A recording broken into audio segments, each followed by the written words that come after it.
আমরা জানি সাংবাদিকদের বা গণমাধ্যমের স্বাধীনতার চিন্তাকে কেন্দ্র করে 1991 সালে ইউনেস্কোর প্রস্তাব অনুযায়ী 1993 সালের জাতিসংঘের সাধারণ পরিষদের ঘোষণা অনুযায়ী 3 মে মুক্ত গণমাধ্যম দিবস পালিত হয়। এই গণমাধ্যম দিবস উপলক্ষে আজকে বেগম রোকেয়া বিশ্ববিদ্যালয়ের গণযোগাযোগ ও সাংবাদিকতা বিভাগ স্বল্প পরিসরে কিছু অনুষ্ঠানের আয়োজন করেছে। আমরা এটা র্যালি করেছি, বর্ণাঢ্য র্যালি, এবং আমাদের একটু পরে আলোচনা অনুষ্ঠান আছে। আমি আজকের দিবসে সকল যারা গণমাধ্যমে কাজ করতে গিয়ে নানাভাবে হয়রানির শিকার হয়েছেন, যারা নানাভাবে নির্যাতনের শিকার হয়েছেন, আমি সেই সকল সাংবাদিকদের স্মরণ করছি। এবং আজকের যে প্রতিপাদ্য যে ভবিষ্যৎ শান্তিপূর্ণ ভবিষ্যৎ গঠন, ইউনেস্কো কর্তৃক যে প্রতিপাদ্য নির্ধারিত হয়েছে, একটা শান্তিপূর্ণ ভবিষ্যৎ গঠন করতে হলে আমাদের নানা ইন্ডিকেটরে নানাভাবে উদ্যোগ নেওয়া দরকার। বাংলাদেশে, শুধু বাংলাদেশ না, বিশ্বের নানা দেশের সাংবাদিকরা নানাভাবে নিগৃহীতের শিকার হচ্ছে, তারা নির্যাতনের শিকার হচ্ছে, এবং তাদের নিরাপত্তা নিশ্চিত করার জন্য Lily ultra soft serum gel, যা গভীর থেকে স্কিনে দেয় 3 গুণ সিরাম হাইড্রেশন। সিরাম জেল হাইড্রেশনে ব্রাইট থাকো সব সিজনে। আসলে বিভিন্নভাবে বিভিন্ন স্টেক হোল্ডারদের এগিয়ে আসা উচিত। বিশেষ করে আমরা যদি বাংলাদেশের পরিপ্রেক্ষিতে চিন্তা করি, বাংলাদেশের সূচক, বাংলাদেশ এই রিপোর্টার্স উইদাউট বর্ডার যে সংগঠন, তারা যে সূচক প্রতি বছর করে থাকে, সেই সূচকে বাংলাদেশ গত বছরের চেয়ে 3 ধাপ পিছিয়ে 180 দেশের মধ্যে এখন 152তম পজিশনে আছে। কিন্তু এটা আমাদের জন্য খুবই দুর্ভাগ্যজনক যে আসলে যেখানে আমাদের এগিয়ে যাওয়ার কথা সেখানে আমরা পিছিয়ে যাচ্ছি।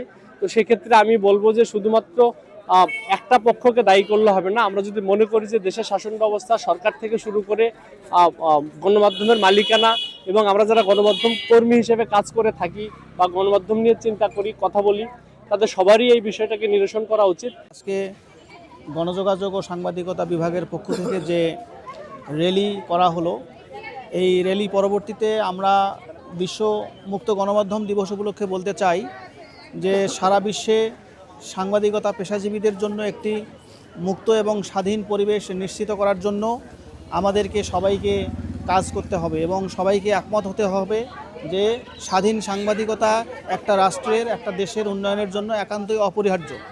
আমরা জানি যে কিছুদিন আগে আমাদের সাংবাদিকদের মুক্ত গণমাধ্যম দিবসের পূর্বে 1 মে একটি সাংবাদিকতা স্বাধীনতার ইন্ডেক্স প্রকাশিত হয়েছে। সেই ইন্ডেক্সে আমরা বাংলাদেশের অবস্থান 3 ধাপ পিছিয়ে গেছে। বর্তমানে আমরা 152তম রাষ্ট্র হিসাবে অবস্থান করতেছি। গত বছর আমরা ছিলাম 149তম। এবং এই যে অবস্থান আমরা পিছিয়ে গেলাম, এর পেছনে যে মূল ভূমিকাগুলো পালন করতেছে সেটি হচ্ছে আমাদের লিগ্যাল প্রবলেম, আমাদের রয়েছে ইকোনমিক প্রবলেম, আমাদের রয়েছে পলিটিক্যাল প্রেশার। এইসব নানান কারণে আমাদের সাংবাদিকতা পেশা আজকে নানান চাপের মুখে। তো রাজনৈতিকভাবে আমরা নানান চাপের সম্মুখীন হই, পাশাপাশি আমরা দেখতে পাই যে সাংবাদিকতা পেশাজীবীরা সঠিক বেতন পান না। এই যে তাদের আর্থিক সমস্যা, সেই কারণেও সাংবাদিকতা আজকে অনেক বাধা বিপত্তির সম্মুখীন হচ্ছে। আমরা জানি যে সরকার একটি ওয়েজ বোর্ড ঘোষণা করে, কিন্তু এই ওয়েজ বোর্ড কতটুকু কোন পত্রিকা বাস্তবায়ন করে সেই বিষয়ে কিন্তু সরকার ভালোভাবে সুপারভিশন করে না। কিন্তু সরকারের উচিত এই বিষয়গুলোকে সুপারভিশন করা এবং সমাজে যা ঘটে এটার প্রতিফলন সঠিকভাবে প্রকাশের জন্য অবশ্যই মুক্ত গণমাধ্যম চর্চার প্রয়োজন আছে।